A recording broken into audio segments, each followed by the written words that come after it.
महीना आए गर्मी के गर्मी गर्मी हो पंखा सत्संग का लगवाए दे सतगुरु प्यारे दर्द मेरी नस नस में पंखा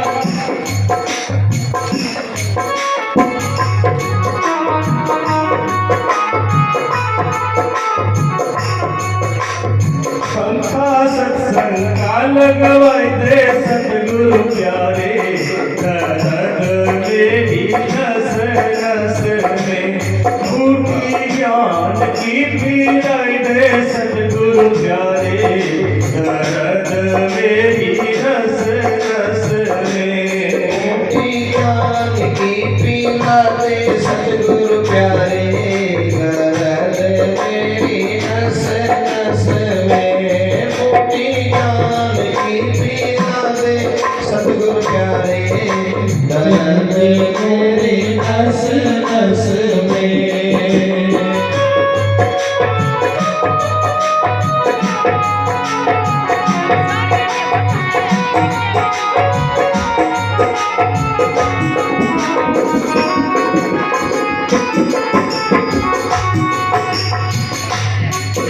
चार महीना आए बरसा के बरसा बरसा हो चार महीना आए बरसा के बरसा बरसा हो चार महीना आए बरसा के बरसा बरसा हो चार महीना आए बरसा के बरसा बरसा हो मंगला भक्ति को छवाई दे सतगुरु प्यारे दर्द मेरी नस नस में मंगला भक्ति को छवाई दे सतगुरु प्यारे दर्द मेरी नस नस में टूटी ज्ञान की पीलाई दे सतगुरु प्यारे दर्द मेरी नस नस में टूटी ज्ञान की पीड़ा दे भगवान की मेरी नस नस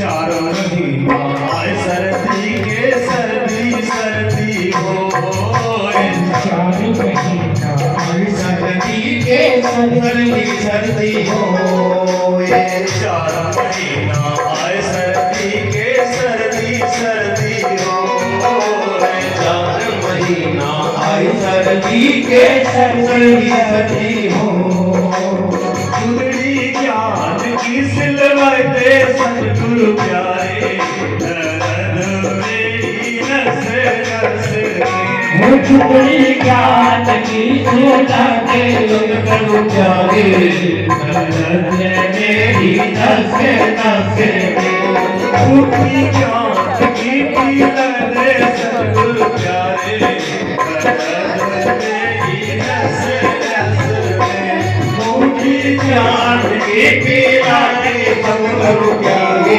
दर्द मेरी नस नस में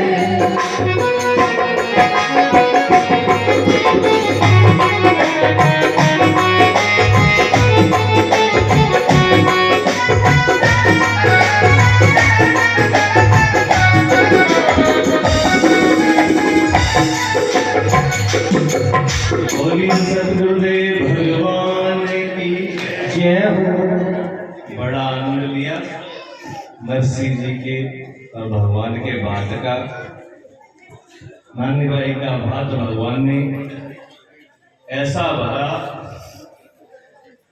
कि सदियों सदियों पीढ़ियां की पीढ़ियां युगों की युग याद किया जाएगा और किया जा रहा है। कुछ लोग कहते हैं कि कहानी किस्सा ही बना दिया भगत भगवान ने, दुनिया के बाद थोड़ी बोले भगवान। ऐसा नहीं है।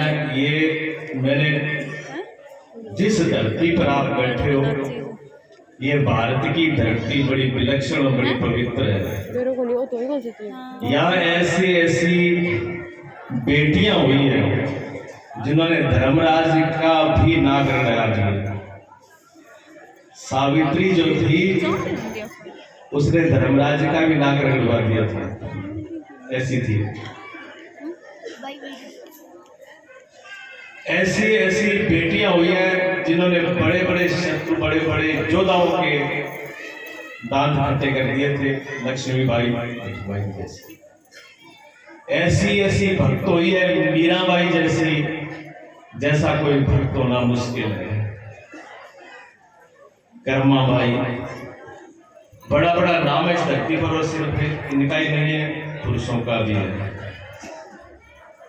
इस धरती के ऊपर 2 बार सोने की वर्षा हुई। एक बार तो जब देश की स्थिति खराब थी, आर्थिक स्थिति बहुत बिगड़ चुकी थी, तो आदि गुरु शंकराचार्य ने माता लक्ष्मी को प्रसन्न किया और सोने की वर्षा करवाई थी। ठीक है। और एक बार नरसिंह जी ने प्रार्थना करी भगवान से, तो भगवान ने 3.5 घंटा अंजार गांव में सोने की वर्षा करवाई थी।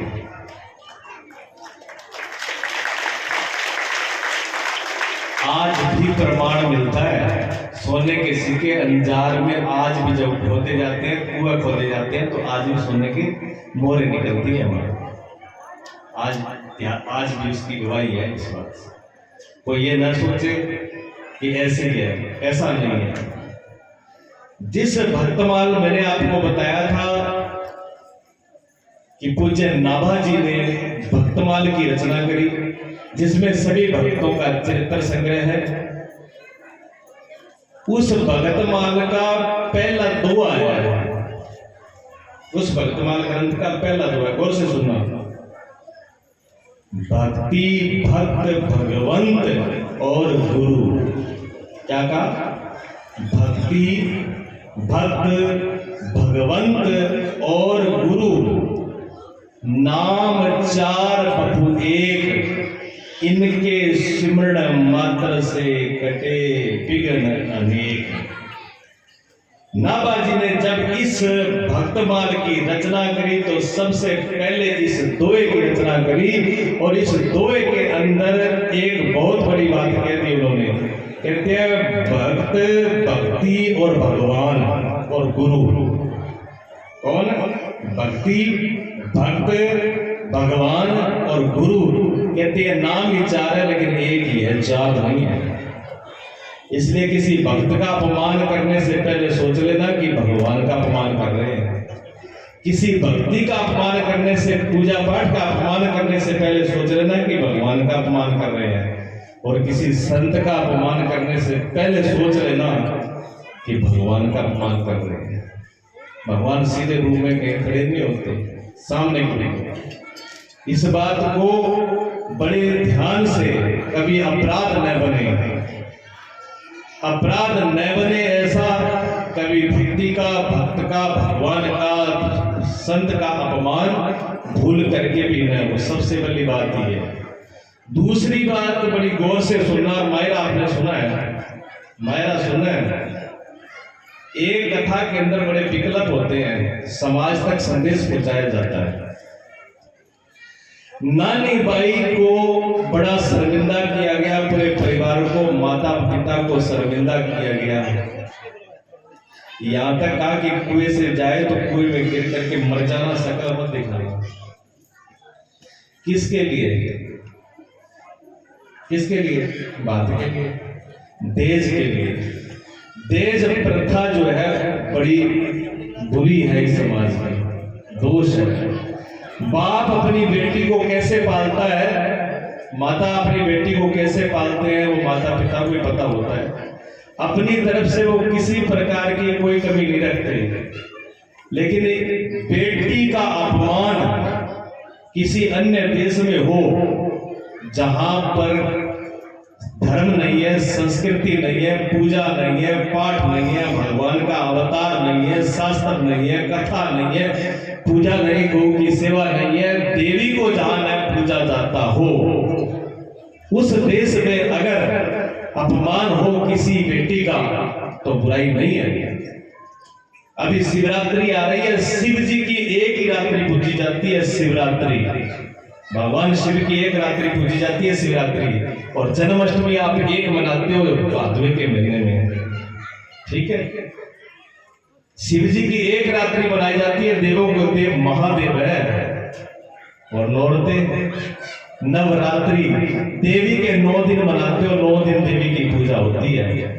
जिस देश में, जिस धरती पर, जिस जगह इतना बड़ा देवी को सम्मान दिया गया हो, इतना बड़ा स्त्री को सम्मान दिया गया हो, उस समाज के अंदर बेटी का अपमान किया जाए, व्यक्ति दुखी हो, बेटी किसी प्रकार से पीड़ित किया जाए, तो इससे बड़ी बुरी बात और नहीं हो सकती।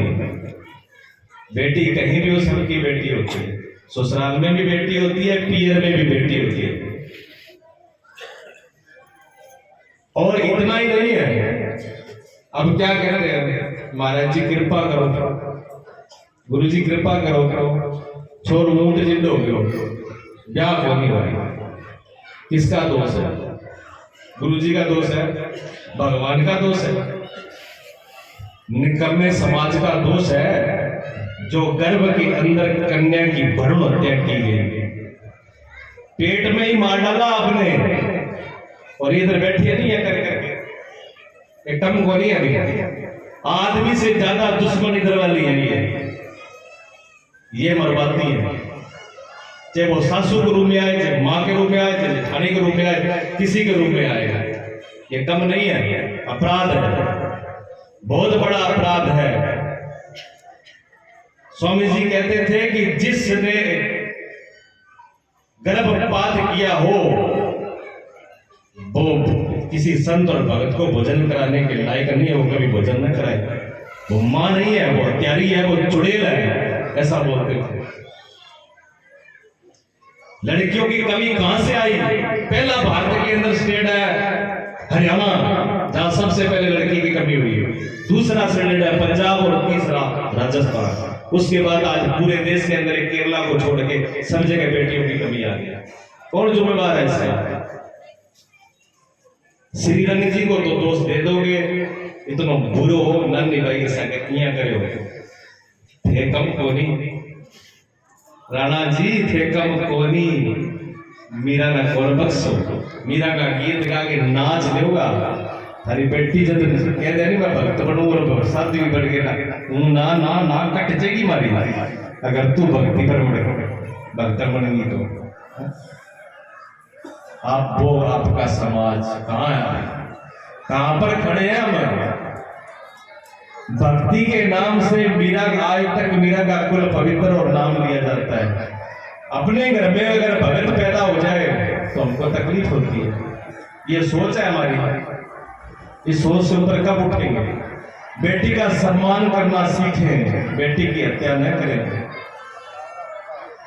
भगवान आप कुछ नहीं करने वाले, एक भ्रम है, भगवान सबके करता है, जो यहाँ भेजता है ना, जिस बेटी को जिस बेटे को सारा प्रबंध करके भेजता है, अपना एम छोड़ दे, वो सबका प्रबंध करता है। घर में जब 2 ही जीव होते हैं, पति पत्नी भूखे नहीं सोते, खा के सोते हैं, और उसी घर में बेटा भी आ जाता है, बेटी भी आ जाती है, तब भी पेट भर के सोते हैं, घर खाली नहीं होता, रसोई खाली नहीं होती।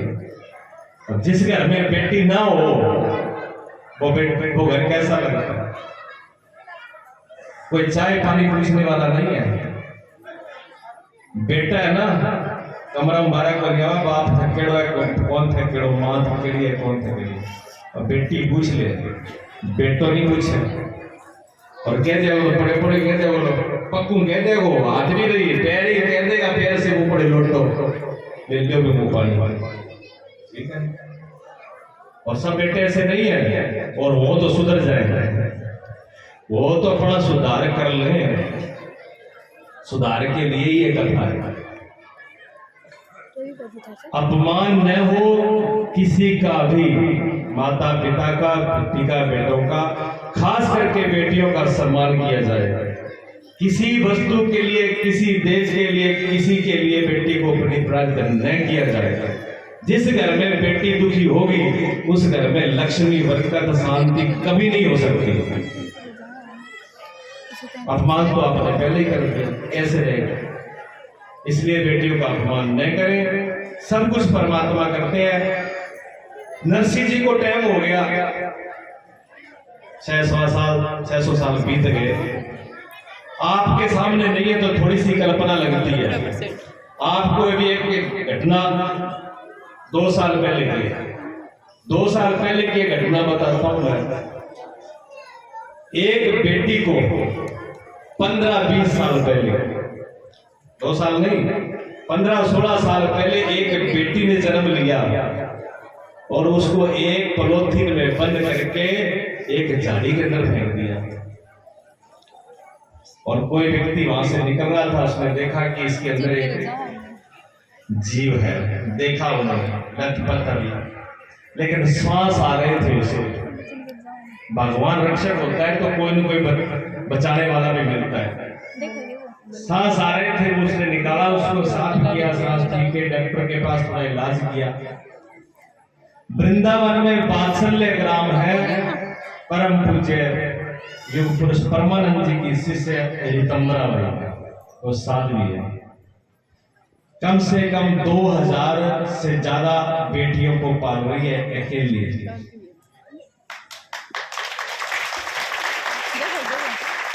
और इस तरीके से पाल रही है कि उन बच्चियों को ये भी पता नहीं लगने देते भी मेरा परिवार नहीं, मेरी माँ ने कर दिया, मेरी माँ नहीं है।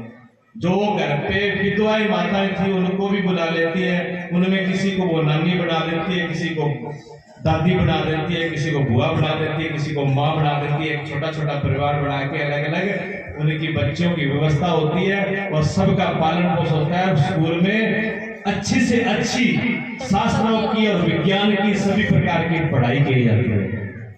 ठीक है, 17 साल पहले वो बच्ची को ले गई उठा के, उसी बच्ची को 2 साल पीछे उस बच्ची को पढ़ा लिखा कर ग्रेजुएट करा दिया। उसके बाद में छूट देती है वो कि बेटा आपको भक्ति करना है, गृहस्थी में जाना है। तो कुछ बेटियां कहती है हमें गृहस्थी में जाना है, ब्याह करना है, तो उसकी ब्याह की व्यवस्था करती है। कुछ बेटियां कहती है कि नहीं, हमें तो भगवान का ही भजन करना है, साधु ही बनना है, तो उनकी वैसी व्यवस्था वहां होती है।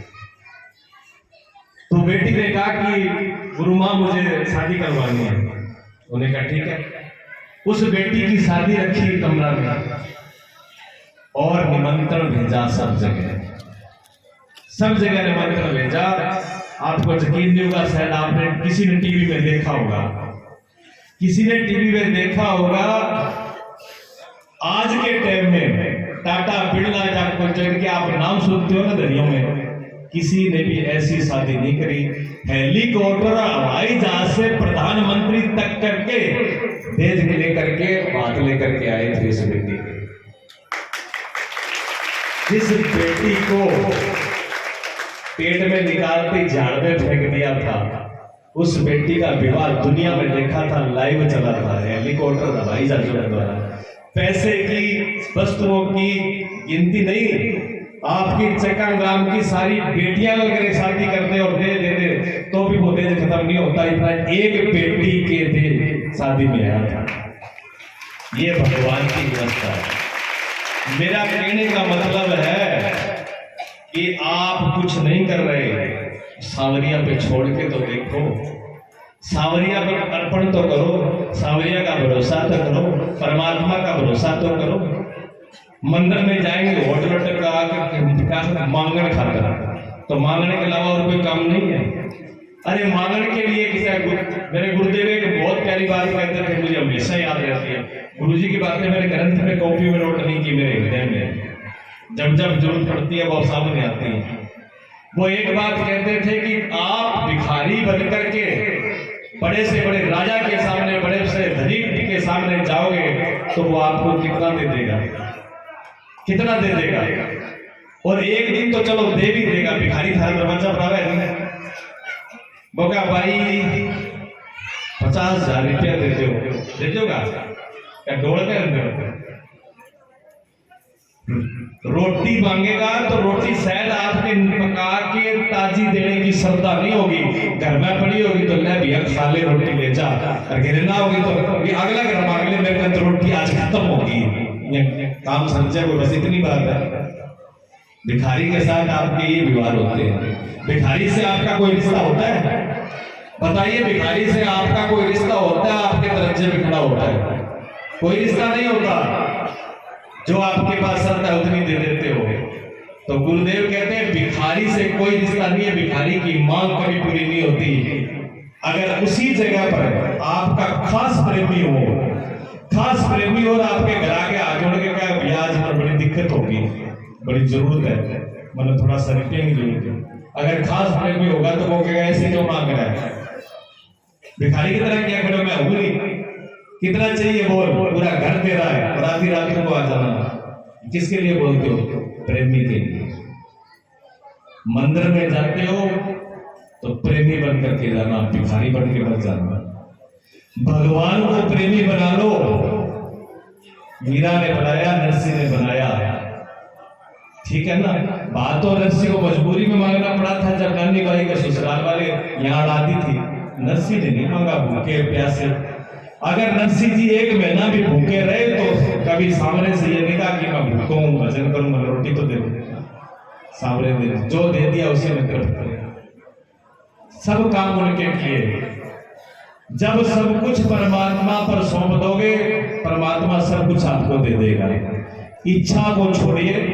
हमारा बंधन कोई नहीं है, ना कोई बेटी है, ना बेटा है, ना पति है, ना पत्नी है, ना भाई है, ना रिश्तेदार है, ना माँ है, ना बाप है, ना घर है, ना मकान है, ना जायदाद है, ना पैसा। कोई भी हमारा बंधन का कारण नहीं है। बंधन का कारण सिर्फ एक ही है, वो है इच्छा, कामना और इच्छा को त्याग करके परमात्मा से प्रेम कर लीजिए। जिंदगी में सावरा आगे पीछे रहेगा। बोलिए सतगुरुदेव भगवान। एक भजन, उसके बाद बाली बजेगा मुझे। अभी तो जगाया, अभी गिर सो गया, उठ परदेसी तेरा वक्त हो गया। अभी तो जगाया, अभी फिर सो गया, उठ परदेसी तेरा वक्त हो गया।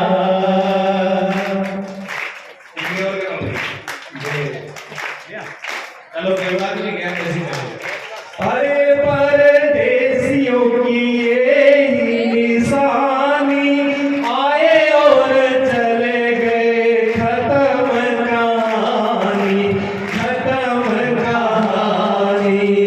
अरे परदेसियों की ये निशानी, आए और चले गए, खत्म कहानी, कोई गया हंस के तो कोई रो गया, उठ परदेसी तेरा वक्त हो गया। अभी तो जगाया, अभी फिर सो गया, उठ परदेसी तेरा वक्त हो गया। अपना सामान सारा रखना संभाल के, फंदे में ना आ जाना किसी भी बवाल के, किसी भी बवाल के। अपना सामान सारा रखना संभाल के, फंदे में ना आ जाना किसी भी चाल के, किसी भी चाल के। फिर मत कहना मेरा माल हो गया, उठ परदेसी तेरा वक्त हो गया। अभी तो जगाया, अभी फिर सो गया, उठ परदेसी तेरा वक्त हो गया। परदेसी है सब, विदा हो जाएंगे, चले गए संगीत वाले तो पता भी नहीं लगेगा कब चले गए, उन्हें साइड से किया, ठीक है ना। और जाना मुझको भी है, कल हवन है, सब लोगों ने हवन में आना है, हाँ, सब लोग हवन में आएंगे। मेरा तो मजबूरी है, शिवरात्रि है आगे, 26 तारीख का प्रोग्राम होता है, शादी होता है, पाठ होता है, संग होता है, भंडारा होता है। 26 तारीख का निमंत्रण आप सभी को चक्राते वाले में और बाखड़ा वाले में गौशाला में प्रोग्राम चल रहा है, तो मुझे जाना पड़ेगा। मैं तो आज जाऊंगा, इसलिए वहां भी मुझे टाइम देना और आश्रम भी संभालना है। सभी को मेरे काम में लगना है। सभी